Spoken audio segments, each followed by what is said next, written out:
The history of Islam since the birth and death of the Prophet Muhammad is bound by the tales of many Muslim dynasties, caliphates, and empires that would rise and fall, sometimes simultaneously, and other times in succession. The Fatimid Caliphate was one such Islamic entity. Although this particular caliphate only lasted from 910 until 1171 AD, the potential was remarkable. Defying the authority and widespread influence of the Sunni Muslim Abbasid Caliphate, the Ismaili Muslim Fatimid Caliphate made its mark on history and remains a significant factor in the relevance of Islam throughout its time. So why did the Fatimid Caliphate fall from grace after only 2 centuries? And how exactly did the Fatimid Caliphate collapse?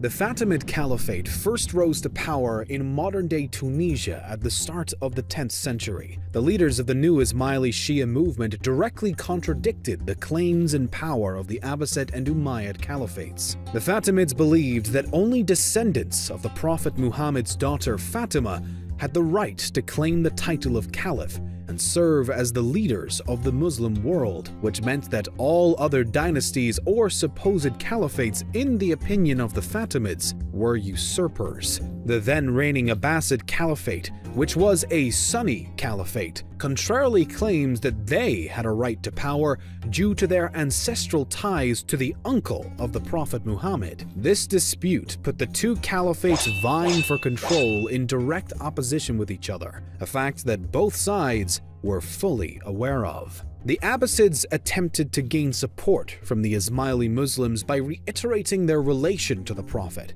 but the plan was essentially a complete failure. Since the Ismailis believed that the leader of the Islamic world needed to be a direct descendant from Muhammad's daughter, the Abbasid descendants of the Prophet's uncle were more or less irrelevant to the Ismailis of the Fatimid Caliphate. Meanwhile, the Abbasids invalidated the Fatimid claim on the basis that being descendant from a woman did not give them any inherent right to authority. Still, the Fatimids in particular were very tolerant people. As the young caliphate spread through Egypt, eventually moving its capital to what is now Cairo, its authority was expanded over a wildly Sunni Muslim population. Many Christians and Jews would also fall under the Fatimids' rule, and the caliphate proved accepting of them all.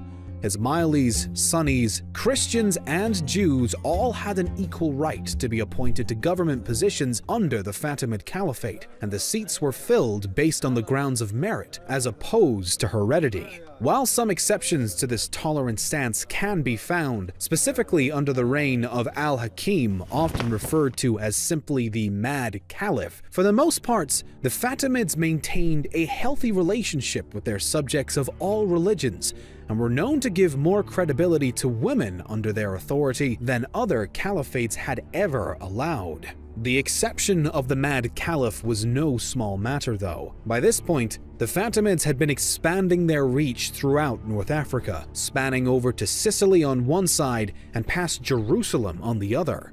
On Easter of 1008, Al-Hakim began to target Jerusalem specifically with his unprecedented religious intolerance. The Caliph outlawed the annual procession from Bethany on Palm Sunday by the Christians of Jerusalem, which would only foreshadow what was to come.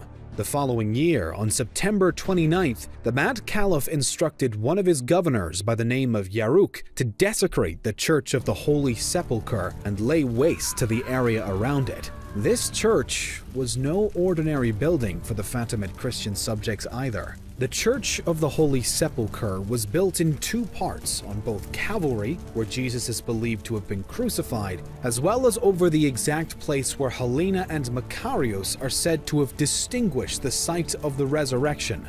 Unbothered by this religious significance of the church, Yaruk obeyed his orders. The church's rock-cut tomb was dismantled, all holy relics of the site were completely destroyed, and the foundations were set on fire. This event was outrageous enough and is used to justify the following crusade, but it wasn't even the end of Al-Hakim's attacks. Multiple operations were carried out over the following 5 years, during which Christians became only one of the Mad Caliph's targets. Jewish synagogues and Torah scrolls were destroyed, while most Christian churches fell victim as well. All non-Muslims were in danger.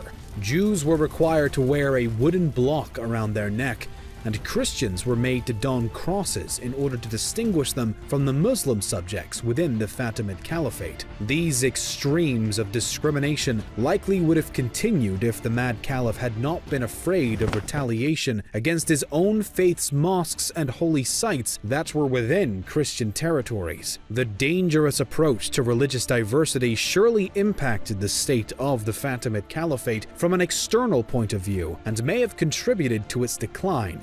But the worst was yet to come. Roughly a decade later, the ethnic diversity within the Fatimid army became a growing obstacle. A power struggle within the army began to form between the Turks, Berbers, and North Africans, and riots were now a common problem.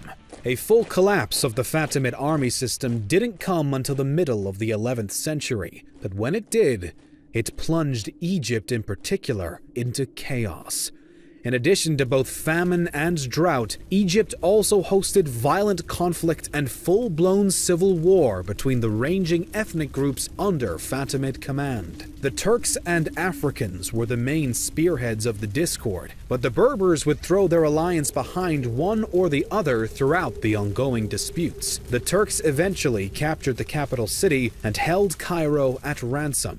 Meanwhile, the other revolting factions spread out throughout the Fatimid lands. The Caliphate became desperate to maintain its authority and quell the multi-fronted rebellion. The Turks continued to challenge the Fatimid power though, and it was only a matter of time before a crusade would be launched. In 1072, Fatimid general Badr al-Jamali led a counter-invasion into Egypt in an attempt to retake the capital and stabilize the Caliphate once more. The campaign was successful and was able to, at least, slow the decline of the Caliphate. The rebellions from multiple ethnic groups were stomped out, and many Turks were expelled from the region.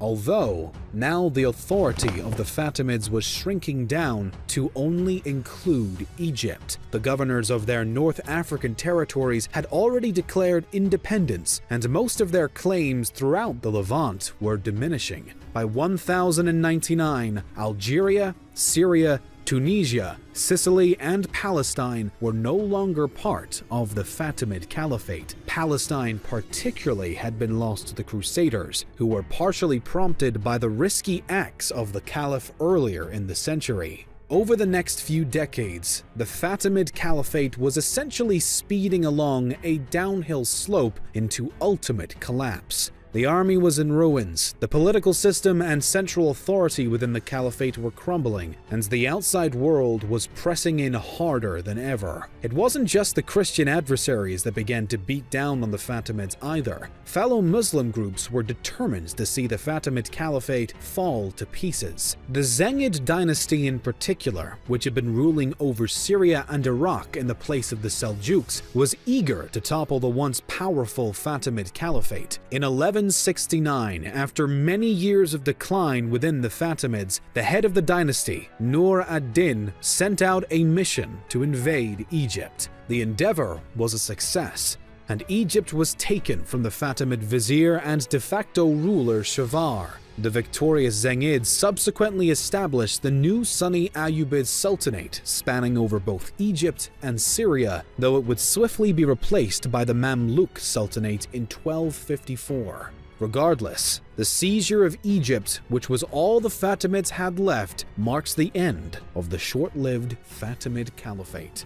The reason why the Fatimid might rose and fell so quickly was likely due to a variety of factors. For one, the general tolerance of a diverse array of religions and ethnicities was in theory quite good, but in actuality may have been a pitfall. It was, after all, a leading cause of the Fatimid army self-destructing. Of course, the foundation of the army itself and ethnic divisions may have been more to blame than the actual differing of ethnic groups themselves, but the diversity played a factor nonetheless. Had poor management by the central government been the true weakness for the army, it would not have been the only time where that was the case. The Caliphate's dependence on the iqtas system, which was in fact the practice of tax farming, could also be to blame for the weakened authority. Furthermore, when al-Hakim came into power, his management of the Christians and Jews within his territory was disastrous for the Fatimid Caliphate in the long run. He not only stirred up division between his subjects, but also triggered intense and later destructive backlash for the neighboring European Christians. In addition, he created instability that may have contributed to the confidence possessed by the rebellious Turks, Berbers, and Africans that decided to discriminate against and attack each other. Ultimately, the Fatimid Caliphate collapsed from the inside out. Unable to maintain stability and centralized control, the Islamic Caliphate was doomed to fall, and fall it did.